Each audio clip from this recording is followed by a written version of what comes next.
নমস্কার বন্ধুরা, আজ আপনাদের যে রান্নাটা আমি করে দেখাতে চলেছি সেটা কিন্তু একেবারে নতুন ইউনিক রেসিপি। আমরা উচ্ছে দিয়ে আম এইভাবে খেয়ে থাকি। আপনারাও উচ্ছের এই রেসিপিটা একবার ট্রাই করে দেখবেন। আশা করি সকলেরই খুব ভালো লাগবে।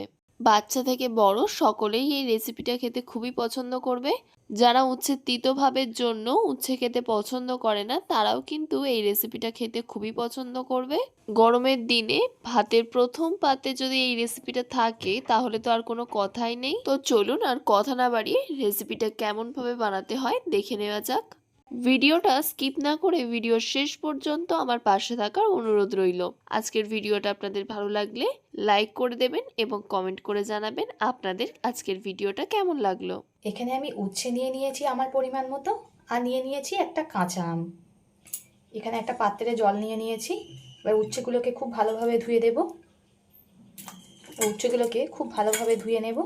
বন্ধুরা, উচ্ছে সব সময় ধুয়ে তারপরে কাটবেন, তাই আমি প্রথমেই ধুয়ে নিচ্ছি। খুব ভালো করে 2-3 বার ধুয়ে নেব জল পাল্টিয়ে। উচ্ছেটাকে খুব ভালোভাবে ধুয়ে নিয়েছি। এবার উচ্ছে আর আমটাকে কেটে নেব। আমি উচ্ছেগুলোকে ঠিক এইভাবে গোল গোল করে কেটে নিয়েছি, আর আমগুলোকে লম্বা করে কেটে নিয়েছি। এবার উচ্ছের মধ্যে দিয়ে দেব লবণ আর অল্প করে হলুদ গুঁড়ো। খুব ভালোভাবে উচ্ছের সঙ্গে লবণ আর হলুদ মাখিয়ে নিতে হবে।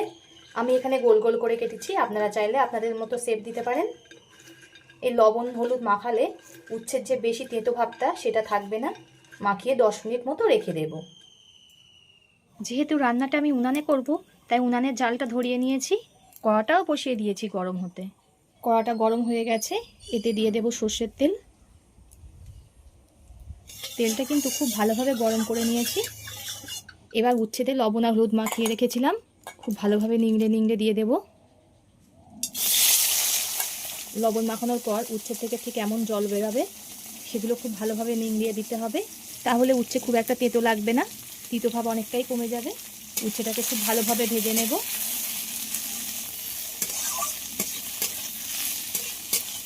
উচ্ছে খুব ভালোভাবে ভেজে নিয়েছি। এবার উচ্ছেগুলোকে নামিয়ে নেব। আমি উচ্ছেগুলো সব নামিয়ে নিয়েছি। কড়ার মধ্যে আবারও দিয়ে দিলাম সর্ষের তেল। এই রান্নাটা কিন্তু অবশ্যই সর্ষের তেলে করতে হবে, তবে খেতে বেশি ভালো হবে। আবারও তেলটা খুব ভালোভাবে গরম করে নিতে হবে। গরম তেলের মধ্যে দিয়ে দেব 5 ফোড়ন। ফোড়ন থেকে যখন একটা সুন্দর মিষ্টি গন্ধ বেরাবে, তখন একটা মাঝারি সাইজের আলু ঠিক এমন লম্বা লম্বা করে কেটে নিয়েছি সেটাকে দিয়ে দেব। উচ্ছে আর আলু আপনারা আপনাদের পরিমাণ মতো নিয়ে নেবেন। আলুটাকে খুব ভালোভাবে ভেজে নেব। আলুটা কিন্তু খুব ভালোভাবে ভেজে নিয়েছি। আলুটা কিন্তু এমন লাল করেই ভেজে নিতে হবে যেন একেবারে গলে যায়।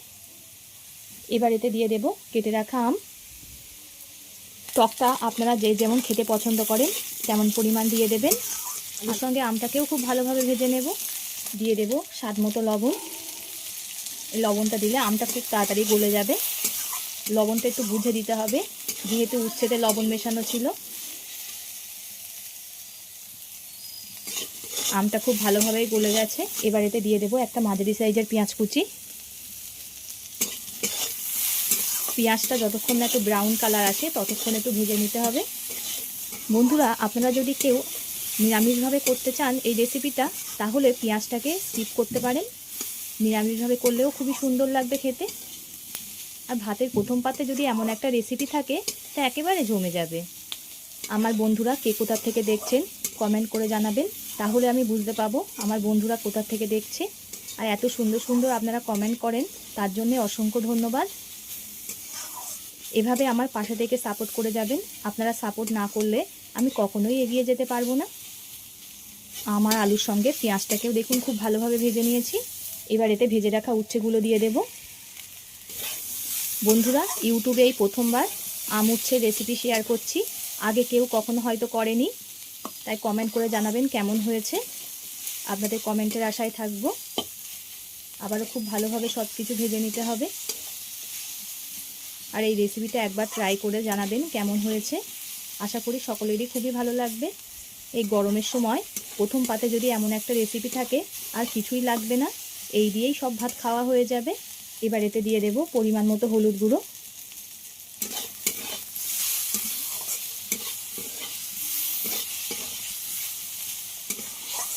এই রেসিপিটা একবার করবেন, ছোট থেকে বড় সবাই খুবই ভালোবাসবে।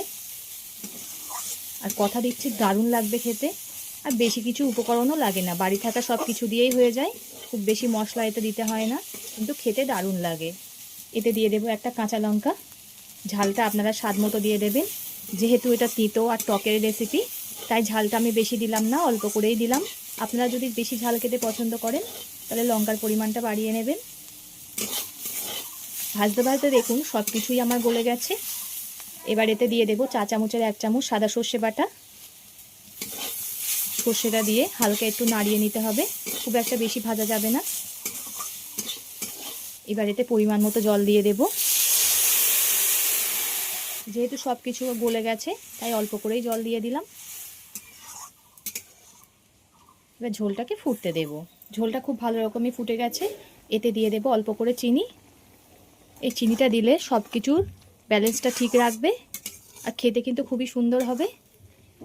যেহেতু উচ্ছে দেওয়া আছে, আম দেওয়া আছে, টক আর তেঁতোর ব্যালেন্সটা ঠিক করবে, তাই আমি অল্প করে চিনি দিয়ে দিলাম।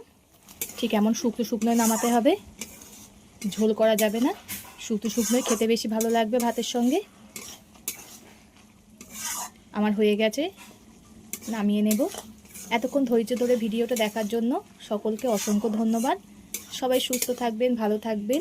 নতুন একটা পর্ব নিয়ে আপনাদের সামনে আবার হাজির হচ্ছি।